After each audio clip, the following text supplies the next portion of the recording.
Welcome to Work It, Live It, Own It, a show that explores how to upgrade your lifestyle through life lessons, real estate, and entrepreneurship. Here's your hostess, SaCola Lair.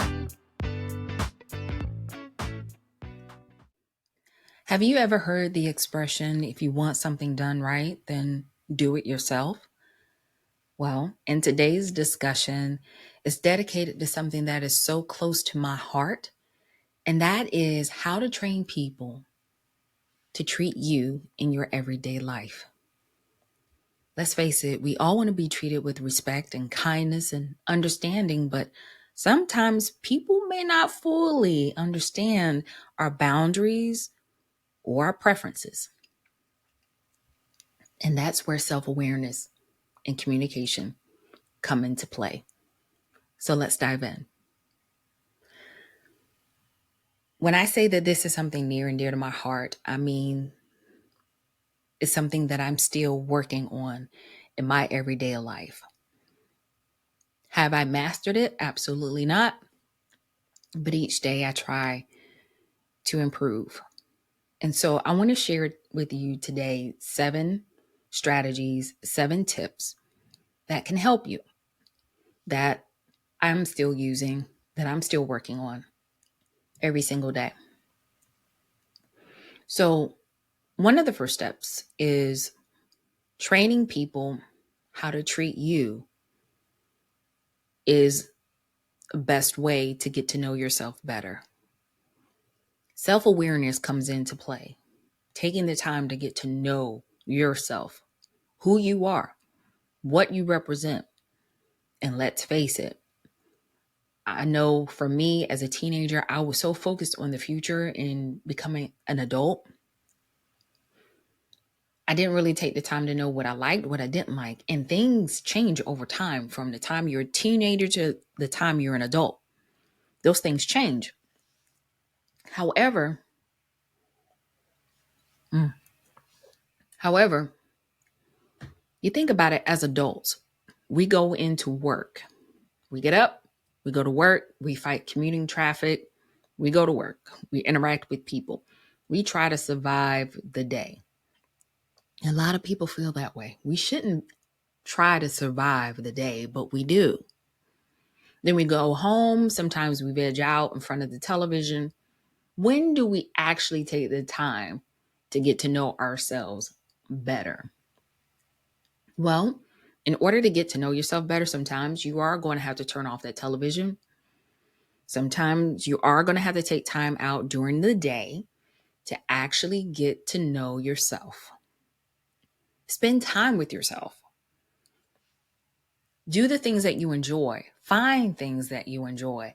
But more importantly, reflect on your values, your needs, and your personal boundaries. You hear the term now all the time, triggered. I was triggered. They triggered me. Part of knowing what triggers you is knowing yourself. Some people call it hooks because it gnaws at you, right? And one way that I've learned through therapy is to recognize what those hooks are, identify them. And if you know that something is a major hook for you, think of it like this. You're a fish. This is the way it was explained to me. So I can't take credit for this, but this is the way my therapist explained it to me. You're a fish in water. You're swimming along through your day. You see a hook that goes into the water. Now you're a smart fish. You have a choice. You can see that hook. It may have some bait on it that's tantalizing to you. So your choices are, you can be that smart fish and swim around that hook because you recognize it is what it is. It's a hook. It's a trap. You could say, oh no, there's a hook, and then turn around and retreat and go back the way you came, and you don't progress because you're scared to come near that hook. Or the third option is you take hold of the hook. And you have a very small percentage, a very small chance that you come out and survive once you take that hook. Because once you take that hook, you think about a fish, what does it do? It's struggling. It's fighting to stay where it is. And that hook is trying to pull you out of the water, trying to pull you out of your element. Sometimes the fish gets away free and goes back, but learns a lesson that is a hook. That means danger. I need to stay away from it. And then some, they don't realize it because it's too late.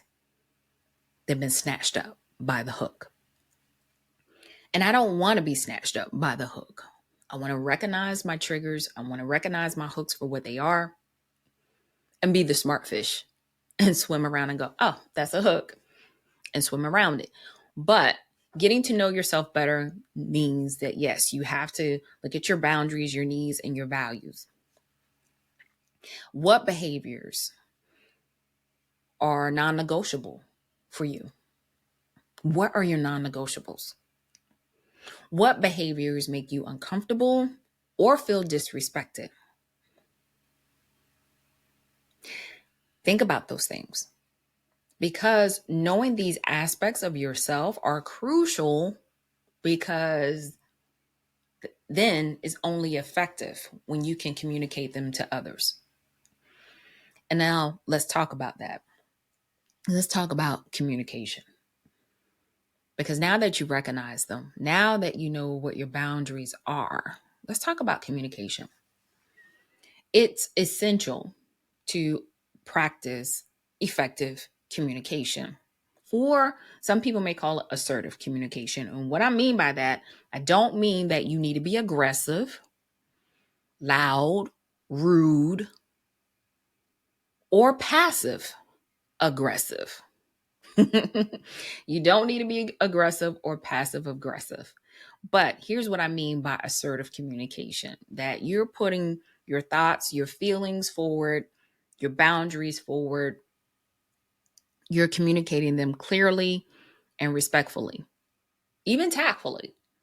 And here's why I say avoid the aggressive and passive communication styles, because when that happens, they can communicate and create misunderstandings or lead to unnecessary conflict.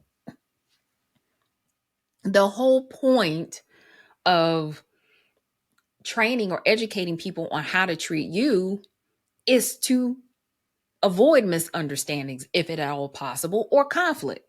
So by you being aggressive or passive aggressive, that's a fueling frenzy for misunderstandings. The next step is talking about setting expectations. Again, we're talking about setting expectations, your expectations, not society's expectations, because there's a lot of talk, there's a lot of chatter out there. We're talking about you setting your expectations. What is your moral compass? What are your values? Now, keep in mind that people can't treat you if they don't know what you expect from them. So you need to be upfront about your needs and your desires. So say, for example, I'm at work, you may be at work, you have some paperwork to do, and you really need to focus on that. You might let your colleagues know, hey, for the next hour or so, I'm going to be in a meeting and I really need to focus. Or I have some paperwork to do. Can you make sure that I'm not disturbed? Some people will put a sign on their door. Most people will respect that sign. Or even if you don't have an office, you may work in a cubicle.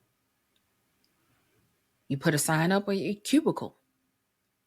Guess what? A lot of people will see it and recognize and respect that. But be prepared, because there are going to be some people who will not respect that. And then sometimes you have to communicate that effectively and just say, hey, this is my power hour. I'm focusing on handling something right now. So if there's something that you need to communicate with me, can you please email me your question? Because I'm getting back to what I'm doing. And if they still stand there and I use the expression, they're still standing there looking at you like they're stuck on stupid, then I guess they're just going to stand there and look like they're stuck on stupid because you've clearly set boundaries. You had a sign up. You have effectively told them that, hey, I'm focusing on something right now, and it is not, I, I need to focus on this. I need to keep doing what I need to do. The next one is leading by example is so powerful. And let me tell you a story, what I mean by that. You heard the golden rule, treat others how you want to be treated, right? Well, I had a colleague at one point who voiced their opinion, voiced their views about something, and told me, well, this is the way we've always done it here. Granted, for many, many years, I did not fit into that culture. I still don't try to fit into that culture. I do me, right? I have a goal. I know what my why is. I know what my purpose is for coming in every single day. But in this particular scenario, I had someone to come in and tell me that this is the way we've always done it here. And I had to tell them that even though the students may not like the change at first, students are very quick to adapt. Children and teenagers, they can adapt quicker than adults can.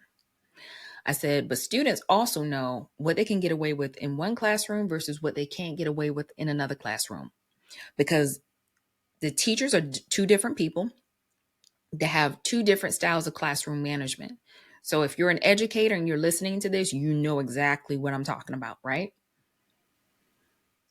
How is it any different in this particular environment? Here are the expectations. This is what we're going to model. This is what I'm expecting the students to follow.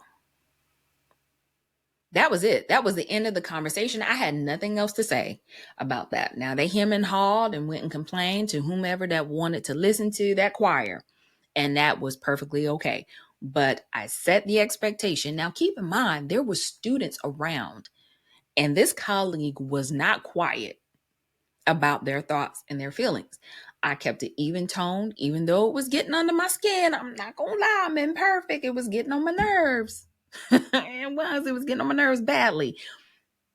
But I knew that I had students watching and observing. And a couple of days later, I had a student who was actually listening to that conversation. And they said to me, Miss Lair, people are really trying to try you here. But I really liked how you explained what you said, what your response was. You said, this is the expectation here. I like that. So leading by example is powerful. Not everybody is going to follow suit. Not everybody is going to embody the behavior that you desire. But guess what? A lot of people are more likely to follow suit. So even when you think no one is watching, even when you think no one is listening and hearing or seeing or observing, they are. A lot of times they may not say anything. But your example can be so powerful that it may move them to practice that golden rule. Now, the next step is to embrace constructive feedback. If we're going to be open enough to express ourselves, to talk about how we're feeling, what our values are, how we want to be treated, we need to be open to receiving constructive feedback. Here's what I mean. Say, sometimes people may not be aware of how their actions affect you. They're going on with their day. You're upset. You've allowed yourself to get all worked up because of how they've come to you, and they don't even realize it. So if someone crosses a boundary, consider having an open conversation with them, an honest conversation with them, and saying, hey, when you approached me the other day, I felt XYZ. And guess what? They may not even realize it. They may apologize to you. They may say, oh, I didn't even realize that even took place. I'm so sorry. But now they know for future reference that it did bother you. But at the same time, they may come back and say, well, you know what? The other day when we were talking, You said such and such and such, or X, Y, and Z, and I felt this way. Be open to receive that feedback, because we're not perfect either. We may touch other people's buttons. Just like our buttons get pushed, we can unintentionally press other people's buttons. So be willing to share your feelings without blame, and be open to listen to their perspective as well. The next step, this one I think I'm going to have to do a separate podcast episode about, and that is cultivating a positive environment around you. When you work in a toxic environment, it can be difficult to find people that are around you, to uplift you, to support you. Not everyone is going to be your cheerleader. There are things that I've done that I've worked hard to do. And if you are always trying to seek external validation, external approval, then, honey, we need to do some work. You need to put in some work. You need to call a therapist, get some of those things ironed out, because that's a whole nother issue. But what I'm talking about here is finding people to support you and uplift you, to keep you going through your day. No one should ever have to say, I survived another day at work. I survived another day in my business. Why are you there?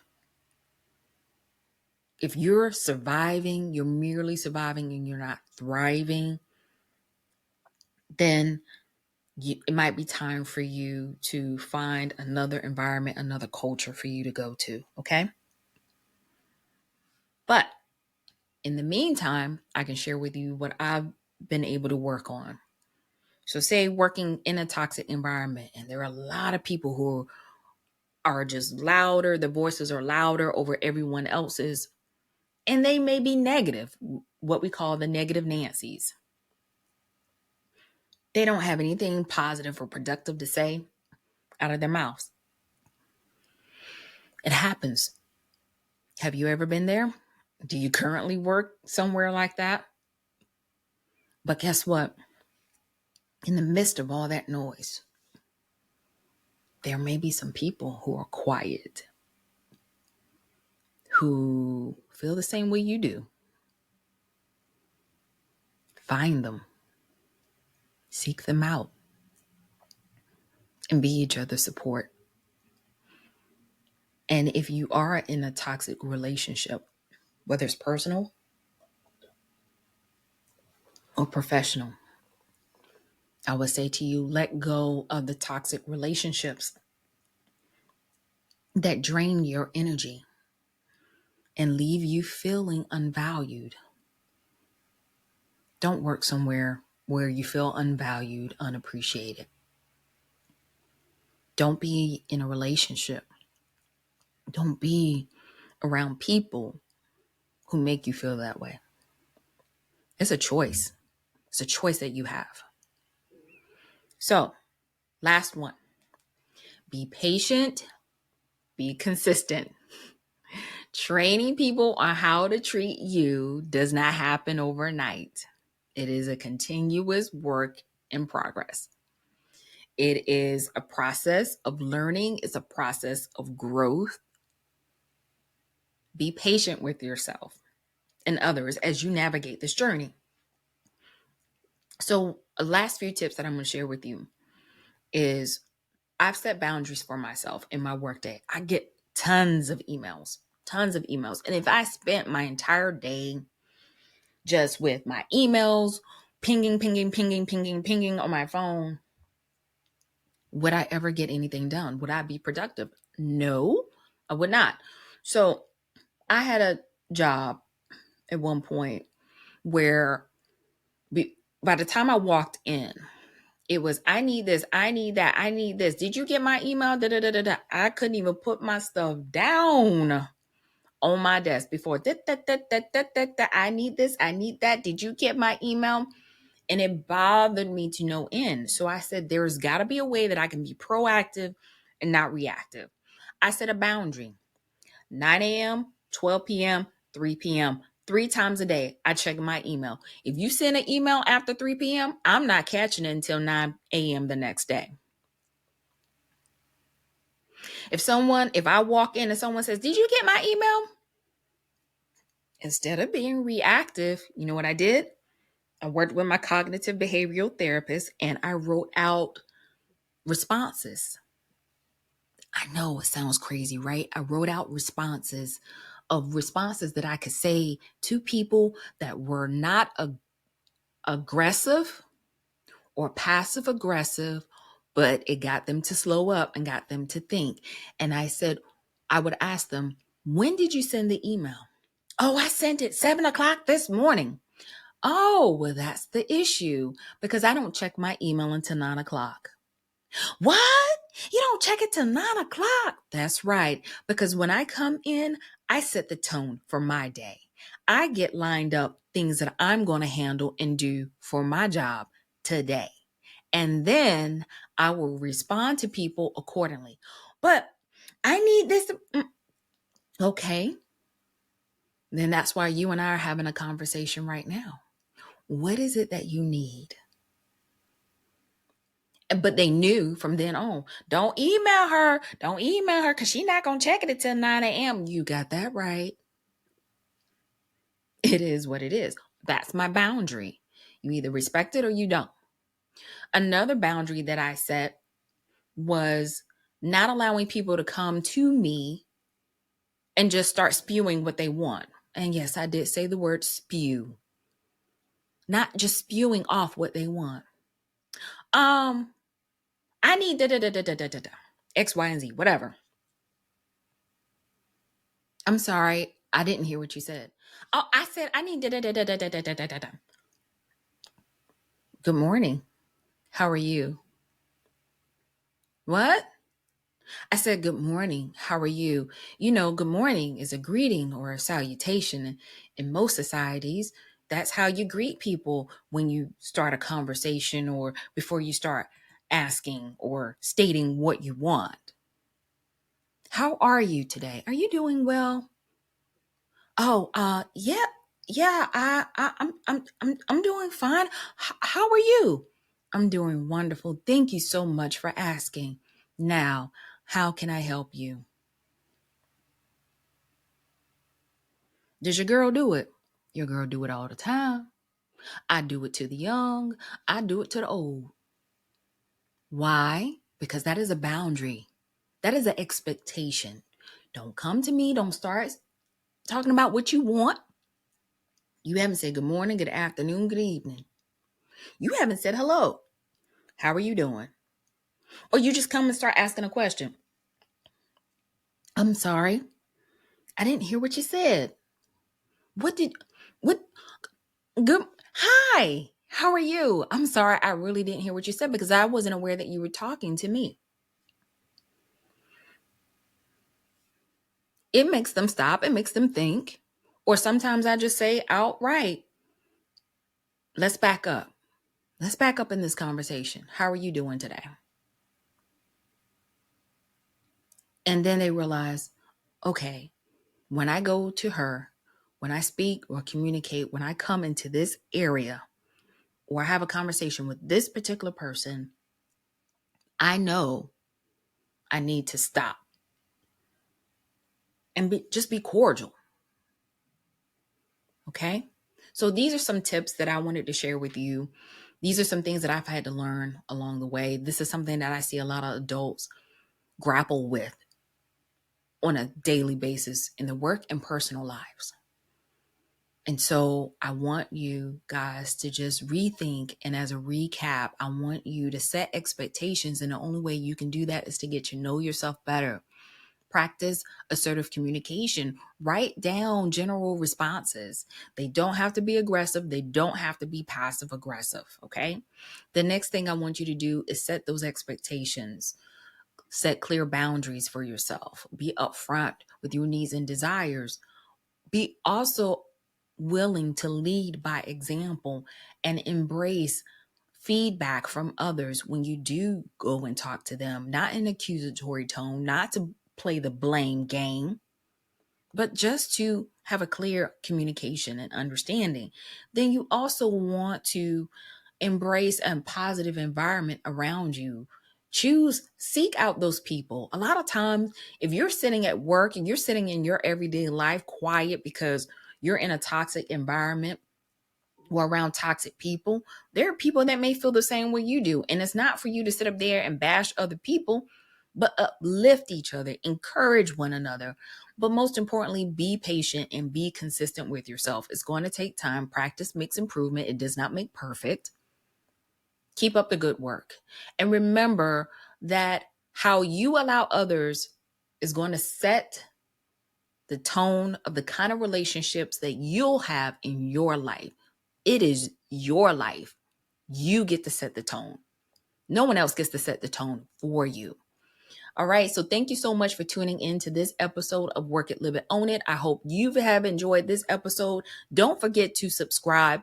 Don't forget to leave a review. And as always, feel free to reach out to me on Instagram at Work It, Live It, Own It. That is my social handle on Instagram and on Facebook as well. Leave me your thoughts, your questions, or even topic suggestions for future episodes. Until next time, keep working on yourself, keep living life to the fullest, and owning every aspect of your journey. This is SaCola Lair signing off, and don't forget to work it, live it, own it in your everyday lives. Take care.